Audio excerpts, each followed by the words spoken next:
స్వేచ్ఛ చూస్తే మనం వీళ్ళు ప్రోగ్రెస్ రిపోర్ట్ ఇస్తున్నారు కదా ఎమ్మెల్యేల గురించి, ఇద్దరు ఇచ్చారు. ఒకటి ఉత్తమ్ కుమార్ రెడ్డి, ఒకటి రాజా సింగ్ గురించి చూద్దామయ్యా ఒకసారి. ఇక సైబర్ వల్ల బతుకులు విలవిల అంట. ఏటా పెరిగిపోతున్న సైబర్ నేరాలు, ప్రతి నెల 1900 కోట్ల మాయం చేస్తున్న కేటుగాళ్ళు అంట. అబ్బో,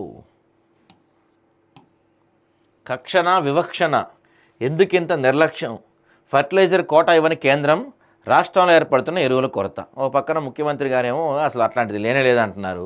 మరి జనాలు ఊరికే సరదాగా నుంచుంటున్నారు. వర్షంలో కూడా వచ్చి యూరియా సెంటర్ల వద్ద కులగణనతో బీసీ జనాభా తగ్గించే ప్రయత్నం కిషన్ రెడ్డి గారు చెప్తున్నారు.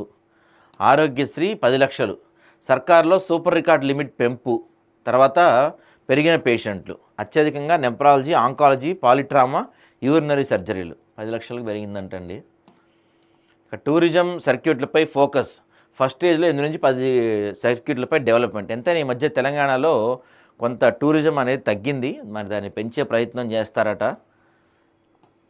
ఇదేదో సూపర్ న్యూస్ అండి, ఇది అయితే మాత్రం బాగుంటుంది. వైద్య పరీక్షలన్నీ ఫ్రీ, త్వరలో కేంద్ర ప్రభుత్వ సహకారంతో సిటీలో 2 ఎంఎస్ఎంఈ యూనిట్లు, బస్తీ దవాఖానాల శాంపిల్ సేకరణ, ఆయుష్మాన్ భారత్ కింద 20 కోట్ల కేటాయింపు, బస్తీ దవాఖానాల పెంపు కేంద్రం కసరత్తు. మొన్నే మనం వార్త రాశాం, బస్తీ దవాఖానా డాక్టర్లకి 5 నెలల నుంచి జీతాలు లేవు, ఇచ్చినా కూడా అరాకొర జీతాలు ఇస్తున్నారు. ఇప్పుడు పెంచే ప్రయత్నం జరుగుతుందంట, చూద్దాం దాని గురించి కూడా. ఇక మన వర్టెక్స్ వర్మ కథ, ఏదో హైడ్రామా వర్టెక్స్ వర్మ, మంకాల్లో రెచ్చిపోతున్న రియల్ మాఫియా. మనోడి గురించి చెప్పాల్సిన అవసరం ఏంది, వర్టెక్స్ వర్మ గురించి తెలిసిందేగా మనకి. చూద్దాం, అది కూడా చూద్దాం ఒకసారి మనం. ఇక మళ్ళీ కార్పొరేషన్కే మెడికల్ కాలేజ్ ఆసుపత్రుల నిర్మాణ బాధ్యతలు, గతంలో R&Bకి ఇచ్చిన సర్కారు, పనితీరుపై ప్రభుత్వం అసంతృప్తి.